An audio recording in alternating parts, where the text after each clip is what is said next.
So without further ado, let's get started on the ground level realities. This one I'm really, really excited about because this is what we do. This is what Don and I have done, both in our professional careers and in our personal careers. I myself was with the NYPD after 20 years in public service, became an emergency manager, worked with FEMA, and then ended up becoming a contractor for FEMA as a service provider, providing emergency management related services for disaster recovery, debris cleanup, temporary life support services, and emergency guarding duties. And we've, as a company, Strategic Security, have responded to well over 30 disasters nationwide from coast to coast. Don, could you please share with the audience your background? Yeah, I have 34 years law enforcement experience in Washington, D.C., the nation's capital. I also worked for FEMA, just recently retired in December after 14 years of serving FEMA on disasters. And I've been on well over 70 disasters and handled numerous different types of incidents on disasters, from a small level 3 disaster all the way up to a high level 1 disaster. Okay, great. So some things we're going to discuss here from the lesson learned. We're going to talk about some context, the mandates and the highlights, some scope and real world experiences. We're going to go through challenges. We have 8 challenges that we've identified right here on this slide, and you can see them there. We're going to divvy into each one of them, and these are the ones we, not from an academician perspective, but from a practitioner perspective, what we see happening all the time on the ground, and the ones that constantly are resurfacing. And quite frankly, these are the ones that are the thorn on your side, that matter to your constituents, and that the ones that you'll hear on the nightly news. Then we'll get into 5 takeaways. And the 5 takeaways we'll discuss at length, and we'll discuss how the lessons learned from exactly that, being on the ground and handling these on Don's level, interacting with the state representatives and the agencies, and the pitfalls that have happened there where we can optimize things for better productivity and emergency response and to handle your constituents. And from a contractor or service provider perspective, how to have a seamless flow and not have it be so knee-jerk reaction, and have actually proper plans in place so that we don't have to worry about lackluster performance or not meeting expectations or having emergency response delayed. As Don and I both said, as a company, you see all these disasters that we've responded to. So these are just in the last couple of years. So we're well versed in this. We're talking as a subject matter expert. And this is our ability, how we respond. You see these disasters that we come in on 22 hours from time of award, 60 hours from time of award, 41 hours. There is no one in the industry that could deliver at this level and at this bandwidth, be able to turn the faucet on and simply, once a contract's enacted, be in boots on the ground, providing these services and having to, but that's all planning work, and it's all work that you see behind the scenes that is done by us and you and the teams, and in collaboration together, that really goes unnoticed. And everybody likes to be the Monday morning quarterback, because as we've all said in previous webinars, you have to be crazy to be an emergency manager, absolutely out of your mind, because it's the one job that your phone call, the day may never come for you to put your helmet on and get in the game. However, the one time it does happen, you're going to have a bunch of Monday morning quarterbacks telling you how it could have been done better, what could have worked better, and they never even put on a helmet themselves. So we understand what it is, and we're here to navigate that with you. So some state sanctions and rules. Don, you want to speak to this real briefly? Yeah, so all of our disasters are governed by federal regulations and laws. Two of the primary ones are the Robert T. Stafford Act, Disaster Relief and Emergency Assistance Act, and Title 42 of the U.S. Code. So the Robert T. Stafford Disaster Relief Emergency Act, which is commonly referred by everybody as the Stafford Act, is primary law governing how U.S. federal government responds to major disasters. It outlines the process for presidential disasters, the types of assistance available, and the roles and responsibilities of the various governments, whether it be local, state, or federal government in disaster response and recovery. Some of the items and key provisions are the declaration process, where the governor must request the presidential declaration. And then you got the types of disasters that are focused on there. You have your major disaster declarations, you have your emergency declarations, where the federal government, along with its state and local partners, may provide just temporary emergency assistance to get over the hump of the first couple of days or a couple of weeks. And then you got your public assistance that funds the state, local, tribal, and certain private nonprofit organizations for eligible disaster-related expenses. You got your individual assistance, which helps the individual households that were affected by the disasters, and also, which is very important, your hazard mitigation grant program. All right, this grant program funds for projects that reduce the risk of future disasters. And then you got your duplication of benefits. So you cannot be able to get money from one hand and then try to get additional money from the same hand for the same damages that you have. Now, under Title 42 of the U.S. Code, it basically encourages the development of a comprehensive disaster preparedness and assistance plan. This is well in advance, and we'll get into this particularly as it relates to rural and smaller communities that don't have the resources, and how we can assist in making this happen for you so that you're ready for the disaster when it does happen. The Title 42 is also achieving greater coordination and responsiveness of disaster preparedness and relief programs, encourages individual states, local governments to protect themselves by obtaining additional insurance coverage, supplement to whatever they have, or replace government assistance, because as everybody knows right now, government assistance is starting to become less and less available, particularly on some of these disasters. And what's most important, Title 42 emphasizes and encourages hazard mitigation measures to reduce losses from disasters. And there are funds available still to help mitigate and prevent some of the things in disasters from occurring.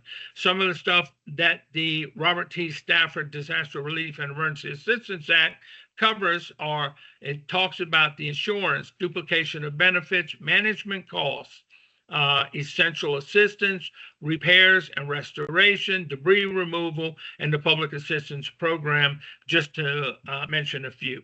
So Don, share with the audience, like, why, as particularly surrounding the Stanford Act, now that FEMA has a limited role and the restructuring and how it may go, and everything's being pushed down to the state level, and it's going to mirror back in, I guess, the Carter era when, there would be a presidential declaration that would come specifically from the White House, and then that would be pushed down to the state level for the state to manage.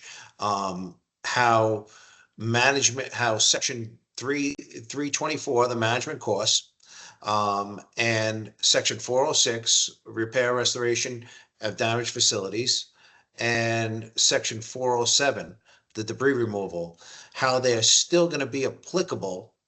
It's even though FEMA is either limited or removed, how they're still going to now be applicable on a state level, for now a state to be in compliance and adherence to these specific sections if they're seeking to be reimbursed for the capital that they outlay to effectively respond to a situation.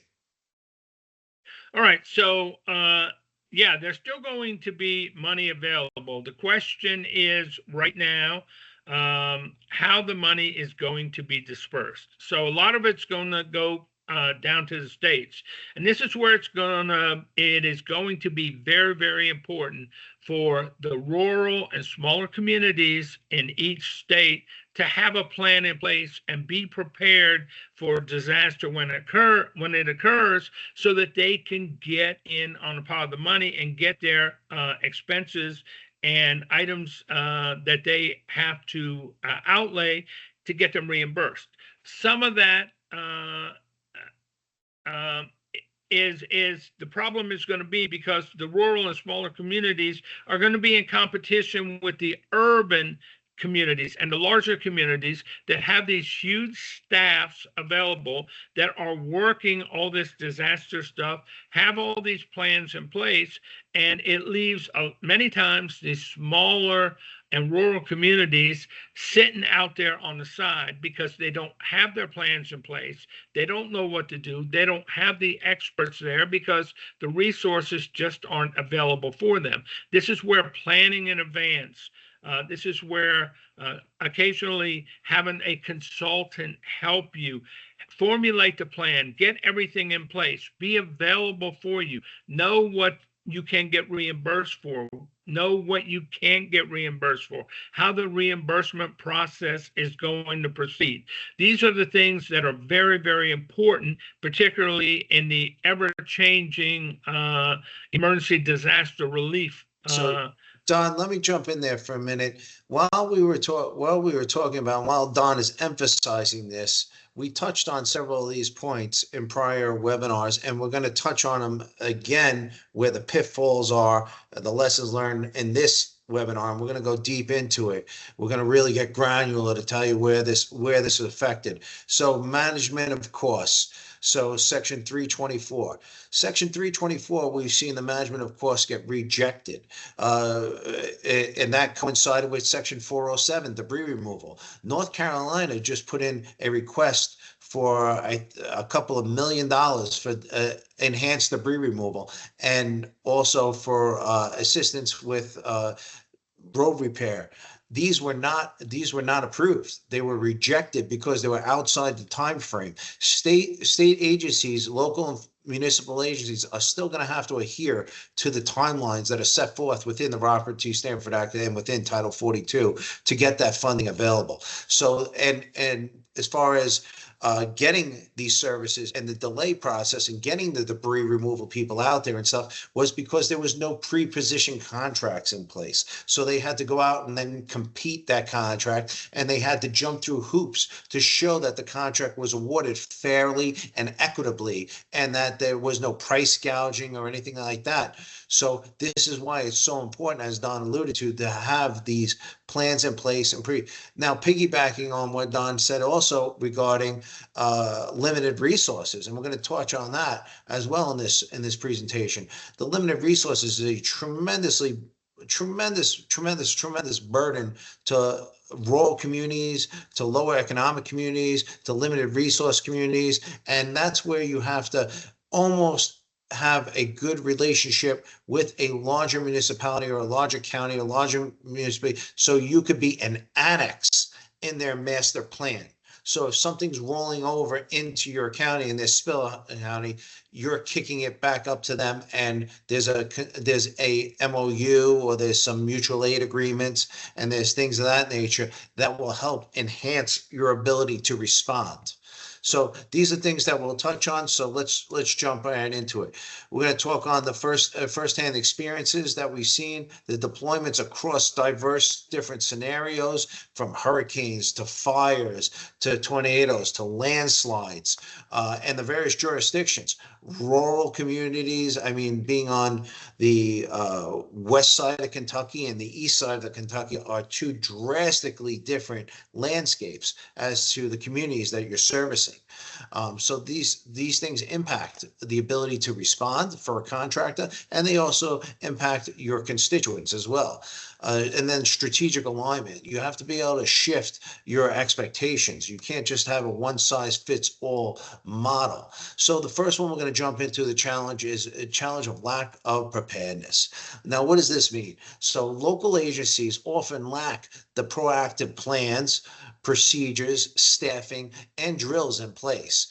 And remember, you have to drill this and you have to have the staff ready for it. And if you don't have the staff and you don't have the drills, you have to hire somebody or have somebody validate your system of happening. Emergency managers, you have to prioritize your readiness audits and your scenario planning. All that's going to go right down to that section 324, getting your money back. So section 324, it's going to bring you right back into there, because by having all this done prior, and the planning is going to ensure that you're going to meet all your deadlines and get your money impact. The rural communities, Donald talked to it. Listen, they lack the resources. There's nothing you can do about it. If you have a low economic community, your police and fire department are not going to have the heavy rescue equipment or the swift boat rescues or other heavy machinery or the ability to stand up services and respond. They still have to deal with the rudimentary day-to-day operations of policing and fire service industries and emergency medical. So a lot of local officials are just sometimes unaware of or untrained about the federal assistance programs and training that is available to them. And just drop us a note, and we'll be glad to send you over some of that stuff. And then, the inefficient pre-disaster planning with the training and the exercises, that's really at the crux of what hinders the coordination, everything. So the second challenge is really communication. And communication, I would probably say, is the overarching problem and breakdown, no matter what organization at any level. The right hand doesn't talk to the left hand. Everybody worry about job security.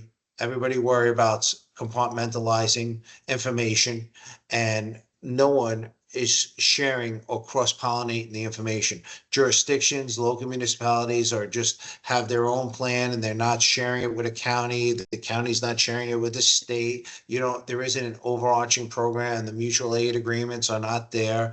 You're not bringing, and it's not only a question of getting getting local, state, and federal municipalities into it. You have to get private industry involved as well. You have to get NGOs involved. You have to get outreach groups such as Samaritan's Purse and other people like that. You have to get cellular companies and communication channels and people in, because disasters often interrupt the traditional communication channels. And so how are we going to get them back up? Because the lack of information that you're not disseminating out there, where are shelters, what's being responded, what's open, what's closed, where can people get water, food, housing, where could they get money or assistance, all these type of things. Or if they're injured, where do they go? Is a hospital flooded and you have to redirect people to a mass triage center? This is all critical. And these are all areas where people fail communication. And what happens? It leads to exactly what happened in North Carolina, the rumor mill. And then you start getting front page of every newspaper. FEMA's under attack. People are going to shoot them, or they're going to, they don't know what to do. They're afraid to go into different communities. This is all because of the rumor mill. If you have communications and you have redundancy, which is satellite phone backups, mesh grid networks, we deploy a lot when we're responding. Cows, cellular units on wheels, cows, COWS, and most of the telecom companies have them. You could transport them, and you could have a mesh network of communication so that you're able to communicate vital information out, and then have a public information briefing so that you can get it out to the media. Everybody understands if there's a catastrophic disaster and you're slow to respond because of the disaster, a road's completely wiped out, there's a landslide, there's an impending disaster in the area. But having no information leaves people feeling abandoned and hopeless. And that's not how any of us want to feel. And Joe, let me just interject a couple things on that. So, particularly with the rural and smaller communities that have the limited resources and capacity, many of them rely on volunteers, volunteer firefighters, volunteer law enforcement. In many cases, they rely on some of the rural businesses have just one or two main businesses within that community. So with that said, there are other grants also available outside of FEMA ahead of time that you can get. For instance, the fire department has all kind of resources and grants that they could apply for. A lot of it has to do with communications. A lot of it has to do with equipment. A lot has to do with, they also have how they process and manage emergencies from a fire and rescue perspective. They have all this stuff available to them. But again, many times the smaller and rural communities do not have the resources or the paid manpower to go ahead and understand how to mesh all this together. And this is where many times it helps to, if you can get somebody in there to help you put everything together and get this plan together so that you can get the resources and get the funding that you need when the time comes. So some of the key things are supply chains. And let's face it, we've seen roads shut down, roads flooded, basically roads just traffic and gridlock that we're not able to basically navigate. And why? That's because there's no prior planning. And if there's a road that's closed, there's no advanced surveys or anything of that nature. So when emergency responders are trying to get to an impacted area, these are all critical information. That's where your communication comes in. The supply chain is very nice to say, well, we'll just open the yellow pages and call a debris removal company and they'll come. They may be overcommitted, because if there's a company, a private entity that's in the area of Fortune 500, Fortune 100 company that says, hey, listen, I'm going to cut you a check today and I'm going to prepay you for coming and cleaning up my debris removal, or coming and cleaning up and providing security or different things like that, they're gonna take that contract over your contract. Let's face the reality, because a bird in the hand is better than two in the bush. And they're going to take that right away and go for that. That's why having the pre-positioned contracts and locking them into a guarantee that if you push the panic button, that they have to respond and you also have to set up tertiary. If your primary agency or supplier cannot meet the demand, then you have the flexibility to go to step B and step C. You should really have that in place. And that should be for everything, for food, water, medical supplies, transportation of people that are hampered, that cannot make to respond in the area, supply points of dispensement, or pods, points of dispersal places that have to be, or remote areas and difficult terrain that people have to get in or navigate how to get to those areas. These are all critical things that you have to discuss about the logistics beforehand. Recovery, this is challenge 4, infrastructure damage and recovery. A recovery is delayed, obviously, when the critical infrastructure is destroyed. Pre-prepared plans must be integrated. You have to integrate them with rapid assessment and debris removal protocols, because there's no good having the personnel that can respond if you have no debris removal protocols and you don't know what arteries need to be cleared first, what arteries need to be checked first, what are your secondary ones, if the primary arteries, which ones are your vital ones that have to be cleared. And where do you need to get your personnel? Obviously, if you have an area that might have a potential for violence or for an increased level of crime, looting, stuff like that, you need to have additional personnel sent to that area, maybe either to free up security related functions that law enforcement could then go back to doing law enforcement duties, looking out for the bad guys, rather than standing a post afraid somebody's going to come by and take a few cases of water and run off, and having them actually patrol. These are things that are critical that you have to take into consideration when you're looking at infrastructure damage and recovery. So we've got, Go ahead, Don, on the I'll vulnerable. take this. So we got vulnerable populations. All right. So when we're talking, and this is particularly in rural and smaller communities, you have the economically disadvantaged or vulnerable groups. You got your senior citizens. You got your people that lack the means.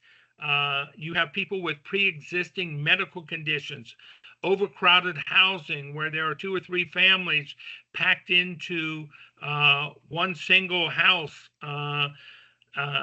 You have to tailor your support and outreach critical to ensure the equitable response to that.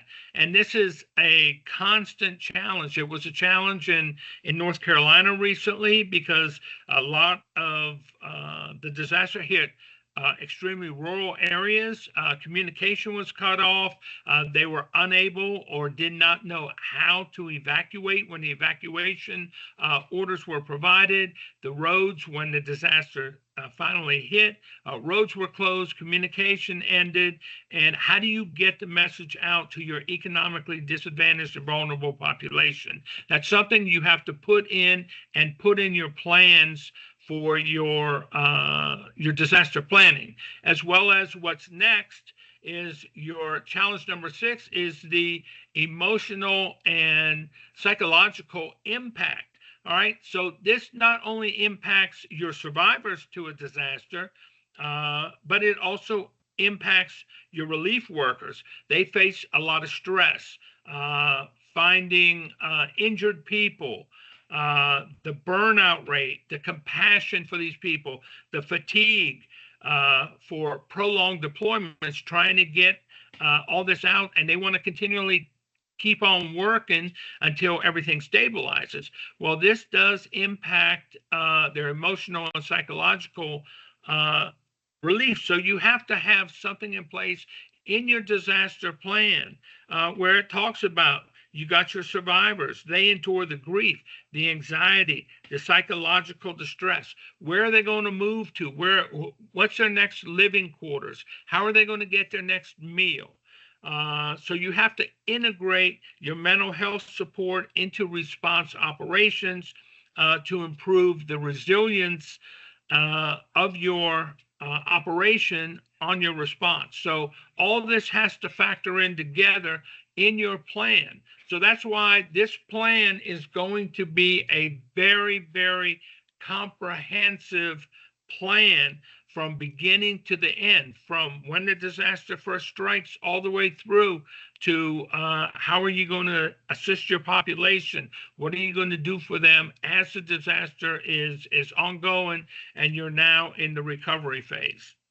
And as Don alluded to, this has to be a living document because municipalities, the powers that be are going to change, service levels are going to change, populace is going to change, availability of resources is going to change. So this needs to be updated annually, if not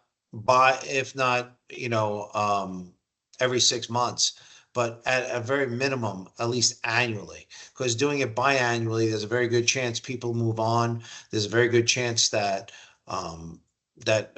service providers are no longer out of business, or they got a great order from a private contractor and they overcommit, and the government of the state is saying that I'll pay you in 30 days or I'll pay you in 90 days, and they're going to end up taking the guaranteed money. So that's where that's just the reality of things. Moving forward, Don. All right, so you got your bureaucratic challenges. You got complex funding applications for your federal assistance.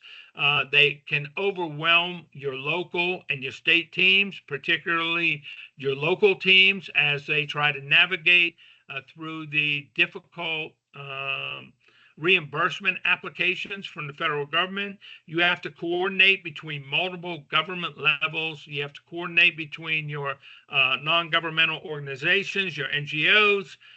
All that can be cumbersome unless you have a plan in place on how you're going to move to get all your funding applications so that you can get this reimbursement back. And you got to understand the new executive order requirements. That adds another layer of compliance. So what FEMA has done is, instead of just arbitrarily signing off on your applications for reimbursement and your funding applications, now it has to go through 2 and 3 additional levels of approval. And many times, depending on the funding amount, it has to go all the way up to the Department of Homeland Security secretary to sign off. So it's added additional time to it. It's a little more cumbersome process to go through, and it's a little more difficult to go through, because you have to stay in compliance with Title 42 of the U.S. Code, as we talked about earlier, as well as the Robert T. Stafford Disaster Relief and Emergency Act, and all its challenges in complying with all the requirements there to get your reimbursement. So what does that mean for everybody? What that means is that prior pre-position contracts are essential, because they're going to speed up. You're going to have all your I's dotted and all your T's crossed. You're going to have your readiness and your activation plans for readiness stages 1 through 5 for every type of disaster. You're going to have your MOUs set up. You're going to have your staffing set up. You're going to have your systems in place that are all data-driven, BI and AI systems that are going to basically populate this information. Otherwise, you're going to have to go out and hire at least 15 staff members and extra folks when the disaster hits to get this type of work done, which is simply going to blow a budget out. And you're not going to be able to do any forecasting or any budgeting. And you're going to have to look at, and this all goes back to that's why we're building on all these different webinars. We talked about the risk registry. Yeah. And it all goes back to the funding and the risk registry and how much money you're going to get per the populace. So you need to understand that, because you could say, hey, we got clobbered and we want $3 billion. They're going to say absolutely not. The federal government is going to say, per the risk rating and the risk registry, the population, the economic area, the impact, all of it, and how much that revenue area of the state generates in revenue, you're going to be confined to this amount of money. So that's why you have to be able to get the maximum amount of that money humanly possible. And quite frankly, contractors are not going to go 120 or 180 days without being paid. They're going to end up walking off the job. So in order to ensure that a cohesive response is in place, you have to make sure that you're able to pay contractors within, if not 14 days, 30 days, and make sure that you're able to put these plans in place. But you can do this because you would have all the approvals in place prior to a disaster happening and know what you're doing. If you're simply going to take out the old pen and paper, and now you're going to start creating forms and fill in forms, and then you got to hand all those forms in and give them to somebody to crunch the numbers and throw them into an Excel sheet, you're going to drown.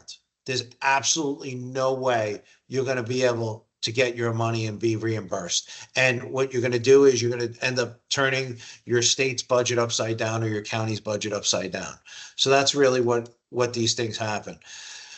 Disasters, as we all seen, the level of disasters, as we talked in the prior webinars, have increased from 92 to 114 to 182 last year.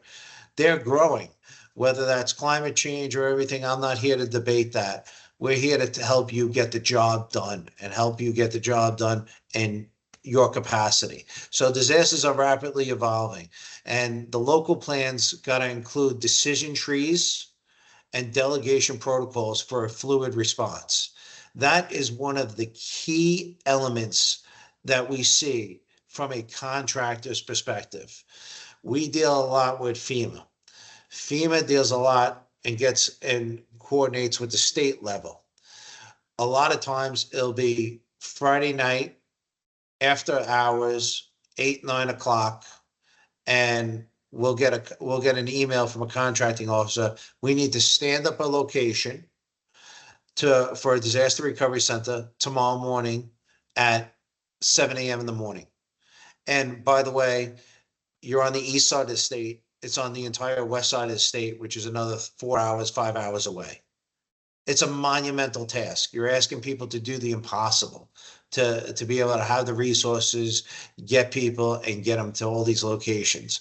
But and then we'll see when we see the email chain, we'll see that discussion of that authorization may have happened somewhere around 5 p.m., but it was kicked around 1,000 different ways from Sunday. Now, these are things, and Don could speak to it from the perspective of, because Don was the guy kicking these requests over to us, so he could tell you what the perils of what he sees in interacting on the state level and why these decision trees and delegation protocols are so important, and what happens when they're not established and how it inhibits FEMA's ability to respond, a contractor's ability to respond, or help out your constituents, and leads to a poor on-the-job approval rating like Gary Newsom has and Governor Newsom has in California. Go ahead, Don. Yeah, some of the things that locals can do in the smaller communities in conjunction with the state is to work and set out and determine in their emergency disaster plan, hey, where can we set up a disaster recovery center so that our citizens, our community can go. Make sure that it is taken into account what the federal requirements are for DRC, what the state requirements are for DRC, how many people are you going to have NGOs in there, what size space are you going to need, because generally you need at least 100 square feet for every person that you're going to have in a facility by federal guidelines. So, it's things like that. And if you can set this up ahead of time, like Virginia set up to have 40 of their DRCs, designated areas, in case they're hit in particular parts of the state, designated areas and designated buildings where the DRCs will be located at. And all this saved a lot of time. And when it came to coordinating resources with the federal government, they had all this in their comprehensive disaster plan. That when Don's talking about setting up these locations, if in that case example of Virginia, they had deals and amounts in place for what it was going to cost on a monthly basis to open up a location there. All this stuff was set forth prior in the planning process to anything ever happening. So there was already the commitment and the agreements in place. So when things happened in Virginia, it was quickly able to be turned on, and we were able to get out people, I think, in under a day. I mean, a very short amount of time to get people out there and get information and people to the places that needed it. And that's really what prior planning does. But if not, then what happens is FEMA or the state goes out and does windshield assessments or aerial assessments. That slows down the time. Then they take it back. They have to, if it's done by the state, they have to kick it up to FEMA. FEMA's got to review it and verify it. Then after FEMA reviews it and verifies it, they got to try and get the funding for it. Then they get the funding for it. Then it gets kicked down. Then now the security managers and folks got to go out there and they got to find places. So they're driving around in areas and neighborhoods going, oh, that looks like a good spot. Then they're getting out and they're calling the realtor, or they're knocking on doors next door and figuring out how to open up an area there, and open up a disaster recovery area, and setting up, fair and equitable terms. Because let's face it, some guy knows if he has you over the barrel that you want to put a location, you want to put a recovery center in his building, and he has a vacant building and nothing's there, and he could charge you anything because it's federal money. That's how he thinks. So he has you over the barrel. So you're not going to be those are not eligible expenses that are going to be fair and equitable underneath that section of the Stanford Act for reimbursement. So these are things that you have to think about. So some of the key takeaways right here are the capacity constraints. The smaller jurisdictions, they struggle with limited the resources. So the regional planning and the interagency cooperation is key for strategic objectives. That's where data gaps are hindering strategic planning. And what we mean by data gaps is the state has information on one level. The municipality, whether it's your local utilities, your gas, your electric, your water company, they have information on their level. And local emergency managers got to have this partnership with all of them and academia to basically turn around and have this federal data hub center so that they can respond. And this is also going to go to getting you more money in terms of that risk rating and the risk registry. Moving along, third takeaway, funding. Done. All right. So securing your needed funding. Federal guidance often prioritizes federal objectives over your local needs. Early collaboration between federal agencies and states can align resources with your local risk, and state agencies must actively partner with communities to overcome capacity hurdles. And this is where it's very important, particularly for, again, I emphasize because like 80% of our nation is rural and smaller communities that are often lacking in staff, equipment, and resources for an effective response. So this is where they have to partner with the state agencies to go ahead and put this plan in place. And the one thing that's very important that a lot of people forget, all these communities have emergency responses within it, such as sheriff's departments, they have the fire departments. There are grants out there that they can coordinate, but you have to have a coordinated plan together on what you're going to do so you can have success in getting this money and preparing yourself for a disaster response. So Don talks about this coordinated effort and having these plans in place. So the ones we've set up kind of mirror from a crime fighting perspective or from a NIMS perspective, a National Incident Management, Emergency Management Response perspective. They kind of mesh those two together. And from Fusion Networks is from a crime fighting perspective, which is a sharing of information across all different databases and across local, state, and federal municipalities and Interpol, everything. And then fusing it all into one, where you could have one dashboard or one information to basically go to for that information for that assessment on crime. But taking that a step further and mirroring that, NIMS is the same sort of principle. So if you basically created something that on a state level that does all of this, that looks at every county within the state. What's their capacity? What's their ability to sustain basic emergency management duties? That's crime fighting, fire, emergency medical. And what extra resources do they have available and how far could they travel? Meaning, are they capable of traveling 150 miles? Are they capable of going from the southern end of the state, Miami, Florida, up to Jacksonville, Florida, as part of a mutual aid agreement? Or will they only go as far north as Orlando?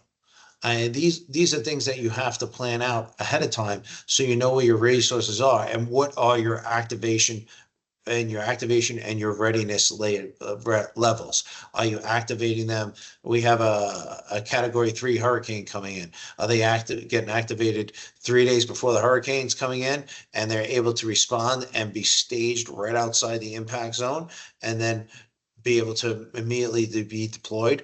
once that hurricane hits. So these are things that there is, believe it or not, it takes it seems like a monumental task, but it really is not. When you sit down and you go very line by line and it's very compartmentalized, you're asking the same information from everyone. And so that you're able to then do that data gap, fill that data gap and that analysis, and utilize grants for a monitoring process of this. So there's a lot of help that's out there, and that will give you your centralized database so that you'll be able to look at funding options, filtering by project or eligibility. You'll be able to fill by what grants are eligible for at a local level, state level. You may be able to, skin a cat 100 different ways, whereas you may not be able to get the money on a local level, but you can get the money on a state level because of the populace you're trying to serve. And then you're obviously talking about a compact that you're putting in place within that agreement that is basically going to give you your resources. So it's all about streamlining all the requirements and the rapid response. So investments, it takes a critical investment. And the critical investment is nothing more than a desire to want to succeed, a desire to want to wake up and be better than you were yesterday, be better as an emergency manager for yourself, be better as the entity or the state or the municipality you represent, and inspire those around you and get them to believe in your mission and how you're really being champion preparedness on such a deep level. So it's an investment before the disaster happens, which basically is going to save costs and lives. As an emergency manager, you have to push for resilience.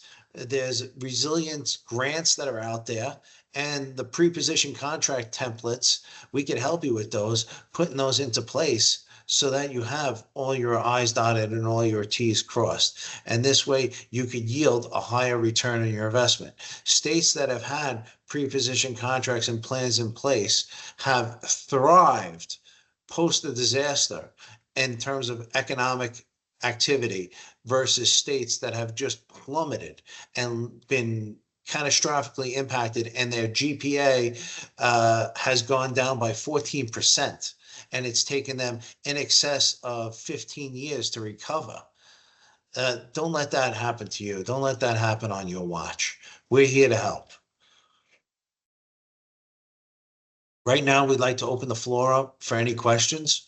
Don, do you have any last information that you'd like to share while we field some questions and they start coming in? Don, you mic? Yeah, what I like to part with everybody is the importance of putting your emergency plan for your community in place. Get together once your plan is in place and you realize what resources you need for what level of disaster, that you start putting in place some pre-positioned contracts, which are relatively inexpensive to put together to get firms on board with what you're going to need and get everything in place. And it's very important to do all this prior to a disaster happening, because you have all your resources lined up. You have your plan in place. You're ready for the unexpected, so that when it does happen, you can tell your community that, hey, we were ready for it. We're prepared. This is the plans that we had in place, and we move forward. All right. So Don, the first question that came in, with Trump's cuts to FEMA, we are on, with Trump's cuts to FEMA on our state level, have a deep concern over underserved populations. What can we do to assist them and be better prepared? You want to tackle that one, Don? Yeah. So I think there's a couple things that that are in this equation. Number one, the current administration wants to cut back on the level of federal involvement in disasters. As we see right now, since the Trump administration has come into office, the number of presidentially declared and approved disasters has decreased dramatically. There have been numerous states that have been out there that have tried to get the presidentially declared disasters, and they have been denied by FEMA based on the new guidelines that they have. So what we need to do is to have our plans in place, have ahead of time working with our NGOs, because if we're going to get some reduced federal assistance, we have to have other plans in place like NGOs, your volunteers, your local fire departments, your law enforcement agencies, and working together, you can pull in additional grants. Some of the other things, and what's very important and what's being emphasized also, is to protect, is for communities to protect themselves by getting additional insurance, so that when some of these disasters hit, that they are also insured on that, so that it will guarantee that they would be able to get reimbursed for a lot of this disaster related expenses that they have through insurance. In addition, a lot of the Congress people in your state are trying to work very hard in getting funding restored or back up to where it was for many of the disasters. So that may be an avenue also to pursue with your local elected officials to try to get that. But one of the main things is to have a disaster plan in place, to have coordination with your county governments, state governments, local governments, all coordinating together, and be able to get a pot of the pie that may end up going out to states for distribution at their level, to give out to down to your local counties, down to your local cities, down to your local municipalities. All right, next question. I attended prior webinars and you mentioned pre-position contracts. Can you elaborate on how we set them up and when can we receive funding for them? Okay, well, the key is to make sure that when you're looking at a pre-position contract, that they're specialized in aligning the contract language with the evolving federal directives, including outcome-based reporting and the accreditation requirements, because that's going to be key to getting get reimbursement for the funding according to the Stanford Act.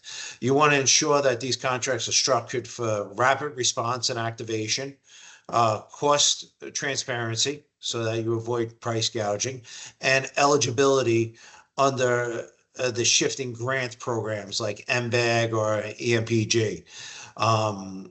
We go a step further and we provide templates and training to help streamline this process for you. But that's really how you could go about setting up these pre-position contracts. Just give us a call and we'll walk you through them and provide you some contracts. Next one, do you provide consulting to navigate the structural interagency jurisdictional planning? I'll take this one, Don. That's what personally what I love to do. I thrive on it. I'm very passionate about emergency management. I'm very passionate about not letting people shun their responsibilities by bringing them into the room, by being a champion for your constituents, by being a champion for you, and getting them actively involved and taking ownership of this project and really championing it as a win-win and a team, not only for the constituents that you represent, but as a career highlight and a career milestone that has been the pinnacle of all your years of service and what you developed. So if you're retiring or you're retiring a couple of years, that you left the state or your agency way better off than it ever was. And how do we do this? We get everyone together and we get them involved and we tell them exactly what's going on. And we have our email templates and our meetings and our webinars and our forums that we bring them all together on. And then we have some that we eventually get up to tabletop exercises, and we have all the MOUs set up and create. So all we're doing is supplementing language. And this type of stuff, we look at the geospatial analytics of all the agencies, the financial dashboards, the quality tools to identify any funding gaps for these agencies in their emergency management operations. And our approach, we basically map all these critical areas and functions. We assess the underserved areas. We look at the slosh maps and the landscape to determine the at-risk populations, and then we quantify all the resource shortfalls. And then we use data-driven analytics to embed within each agency and prioritize the investment so that we could justify budget requests, their budget requests, alignment with response goals, equity and resilience across an entire platform, an entire ecosystem, so that everyone is on the same page and everybody, it is in a situation like you hear Trump talk about NATO, that nobody's paying their share of the pot, that one country pays a lot more than the other country. No, we work it out and we make it very equitable and we're very transparent so that everybody's engaged and everybody feels good when they're walking away from the table. That's how we do it, and that's how we get them involved. Next question.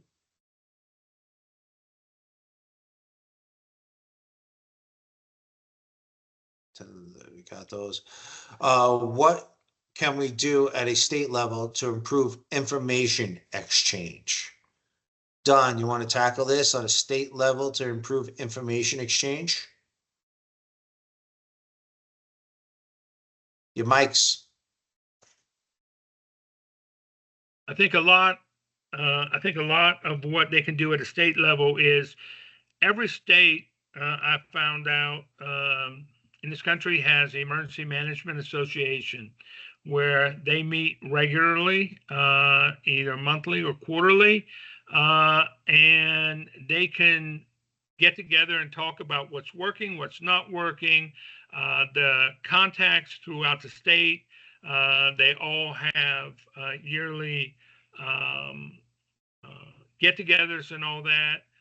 Some have quarterly get-togethers where they talk about the issues that are facing them, the problems they have, some of the success stories, some of the ones that are not as successful, the collaboration between the state agencies, the county agencies, the city agencies.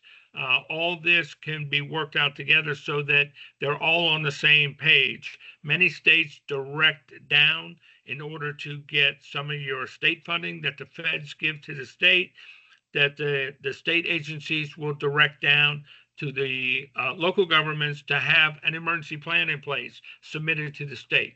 So all this works together to see, and it's the coordination and it's the meeting and the collaboration between all the parties that make things happen.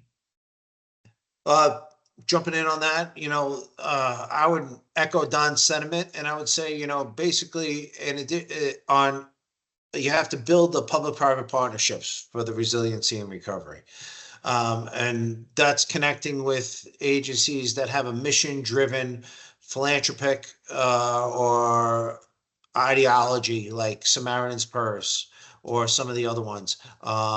Southern Baptist Church Group, they have a great program, and they're usually ahead of any agency that gets in there.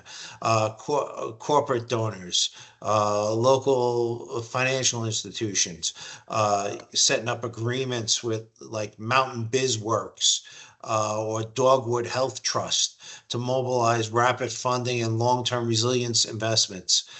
So these are community-based recovery and funding models that can align your needs, and that's how you can get the message out in the community. Now, more specifically, if your question is geared towards, well, how do I get the message out to the impacted people, where to go for food, where to go for water, where to go for shelter.